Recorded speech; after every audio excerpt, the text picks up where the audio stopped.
Hello வணக்கம். இது உங்கள் சிவி ஜோன். சொல்லலாம் எப்படி இருக்கீங்க? இப்போ பார்த்தீங்கன்னா சம்பவம் விஜய் சேதுபதி அவருடைய எபிசோடில் இன்றைக்கி பார்த்தீங்கன்னா நிறைய பேரோட ஃபேன்ஸுக்கு வந்து சரியான சம்பவமாக இருக்கும்.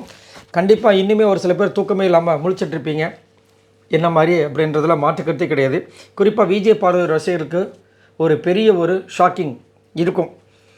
விஜய் சேதுபதியும் அந்த அளவுக்கு விஜய் பார்வை கலாய்க்க வேண்டிய அவசியமும் இல்லை. அதாவது வேலையே செய்யலை அப்படின்னு சொல்கிறார் பார்த்திங்களா, அது யாராலையும் மறுக்க முடியாது. அவங்க வேலை செய்யலாம், அப்போது அந்த வேலையை வேறு யாரும் செஞ்சுருக்கணும்ல, அதை யாருமே செய்யவே இல்லை. அப்போ இவங்க செஞ்சுருக்காங்க தானே அர்த்தம். அப்போ கேள்வி எப்படி கேட்கணும்னா, ஏன் வந்து செய்யறதுக்கு முன்னாடி அவ்வளோ உரண்டு பிடிக்கிறீங்க தான் கேள்வி.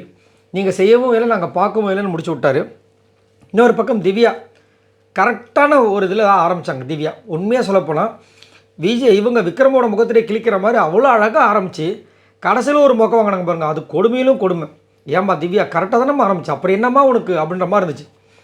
ஏன்னா இன்றைக்கி வந்துட்டு என்ன கொஸ்டின் கேட்டிருந்தாருன்னா, அவங்க வீட்டிலேருந்து வந்துட்டாங்க, இதுக்கப்புறமா அவங்க இருக்க வேண்டிய அவசியம் இல்லை.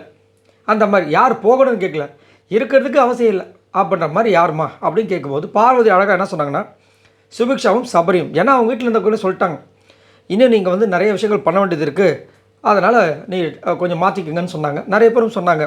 ஓகே, கம்பருதி என்னப்பா, நான் அரோராவை சொல்லுவேன். ஏன் அரோராவை சொல்லுவார்னா, அதுக்கு முன்னாடி அரோரா வந்து கம்பருதின் கலாச்சிட்டாங்க. சரி, துஷார் வந்து போனதுக்கு ஒன்றாவது ரீசன் தான் நானும் சொன்னேன்னு சொல்லும்போது விஜய் சேதுபதி அங்கேயே கலாச்சிட்டார்.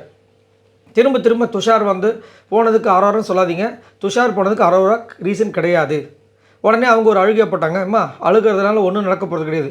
ஒரு வாட்டி அவர் சொல்லும்போது நீங்கள் அழுதுருவீங்களா, இது என்னம்மா நியாயம் ரொம்ப கலாச்சி விட்டார்.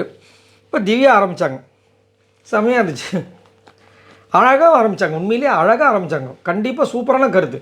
ஆனால் கடைசியில் ஃபினிஷிங் டஸ்ட்டு பார்த்திங்கன்னா அதுதான் மேட்டராக போயிடுச்சு. என்னென்னா கோயம்பேட்டில் இறங்க வேண்டிய பஸ் வந்து பார்த்திங்கன்னா ஸ்ட்ரெயிட்டாக தாண்டி போயிட்டு புழலில் போய் இறங்கின மாதிரி ஆகிப்போச்சு. ஆனால் கரெக்டான ரூட்டில் தான் வந்தாங்க.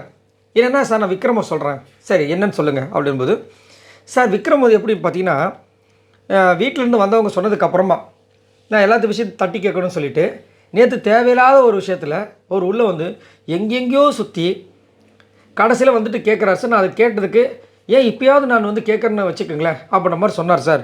அது எப்படி இருந்துச்சு அப்படின்னா, இது வரைக்கும் அவர் வந்து எல்லோரும் ஏமாற்றி தனக்குன்னு ஒரு தங்கச்சி ஒரு தம்பி இந்த மாதிரி ஒரு விஷயத்தை செட்டப் பண்ணி அவர் இவ்வளோ நாள் ஏமாற்றிக்கிற மாதிரி இருக்குது சார். அதனால் அவர் இந்த வீட்டை விட்டு போகணுன்ட்டாங்க. உடனே அவர் தான் எவ்வளோ வெயிட் பண்ணிகிட்டே இருக்கார். உடனே கலாச்சார் இப்படின்னு காமிச்சிட்டு, நான் யார் போகணும்னு கேள்வி கேட்கவே இல்லையன்ட்டார். Sorry sir. உடனே விக்ரமுக்கு ஒரே சந்தோஷம், நல்லா மாட்டிட்டாங்க. இதைத்தான் விக்ரம் கலாய்க்கிறாங்க பார்த்தீங்கன்னா, இதை தான் சொல்கிறாங்க. நான் எனக்கு வந்து திவ்யா பேசுறதில் நிறைய உடன்பாடுகள் கிடையாது. ஆனால் இதில் கரெக்டாக ஆரம்பித்தாங்க. விக்ரமோட அவ்வளோ விஷயத்தையும் எடுத்து வச்சாங்க. ஆனால் கடைசியில் வந்துட்டு கேள்வியை வந்து மாற்றி சொல்லிட்டாங்க. அதுதான் கொடுமை. இது அவங்களுக்கு சான்ஸாக மாட்டிச்சு. சபரியும் ஒரு பக்கம் சிரிக்கிறாரு, ஒரு பக்கம் சிரிக்கிறாரு. அவர் என்னவா இவ்வளோ பெரிய லென்த்தாக இழுத்துன்னு போகிறீங்கன்ட்டார். யார்? விஜய் சேதுபதி. காதை காமிக்க காது ஃபுல்லாக ரொம்பிருச்சுமா அப்படின்னாரு.